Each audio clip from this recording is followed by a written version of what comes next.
పవన్ పుణ్యమా అని బాగుపడాలి రాష్ట్రంలో. ఎందుకయ్యా అంటే పేకాట క్లబ్బులు అనేటటువంటిది. ఇప్పుడు ఆ పేకాట క్లబ్బులు ఎట్లా అయిపోయినాయి అంటే మన శ్రీలంక లేకపోతే నేపాలు అట్లాంటి చోట్ల ఉండే జూద కేంద్రాలుగా మారిపోయినాయి.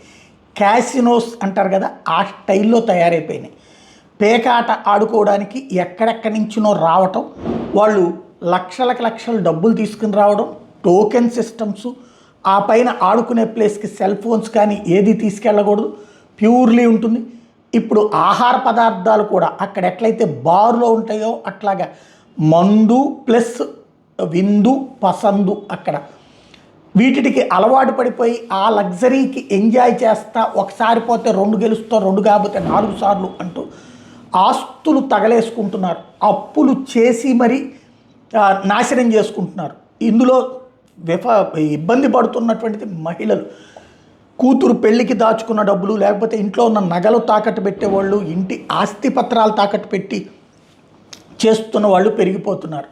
ఇక్కడ ప్రభుత్వం వాటిని ప్రోత్సహిస్తోంది అనను కానీ ప్రభుత్వం మాది అని చెప్పేటటువంటి స్థానిక నాయకులు, అధికార పక్ష నాయకులే ఈ పేకాట క్లబ్బులకి కేర్ ఆఫ్ అడ్రస్లు కాదు, నాయకులుగా మారారు. పోలీసులకి వాళ్ళ మామూలు వాళ్ళకి ఇస్తున్నారు.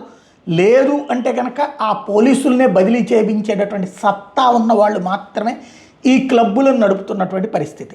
దీంట్లో సఫర్ అవుతున్నటువంటి వాళ్ళు అటు తెలుగుదేశానికి చెప్పుంటారు, లేదా తెలుగుదేశం డైరెక్ట్గా వెళ్ళి చెప్తే మొగుళ్ళతో గొడవలు అవుతాయి, తండ్రులతో గొడవలు అవుతాయి, తమ్ముళ్ళతో గొడవలు అవుతాయి, అన్నలతో గొడవలు అవుతాయి. కాబట్టి అట్లాంటిది చెప్పలేక వాళ్ళకి ఏ మెసేజ్లో పెట్టుంటారు. బట్ వాళ్ళు పట్టించుకున్నారో లేదో తెలియదు.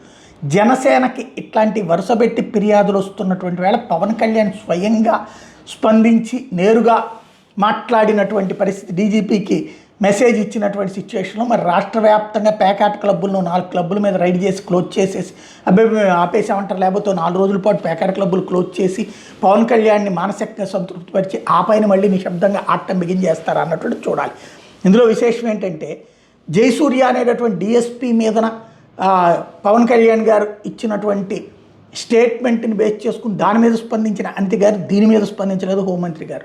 పాప ఆమెకి తప్పదు. ఎందుకంటే ఇప్పుడు బెల్ట్ షాపుల గురించి ఎవరు చూడాలి, లేకపోతే ఈ ప్యాకెట్ల గురించి ఎవరు చూడాలి, ఈవెన్ లక్ష్మీనాయుడు హత్యకు సంబంధించినటువంటి దాంట్లో నిద్రపోయినటువంటి పోలీస్ యంత్రాంగం గురించి ఎవరు చూడాలి, వాళ్ళందరూ అటన్నిటికీ బాధ్యత ఎవరిది అవుతుంది?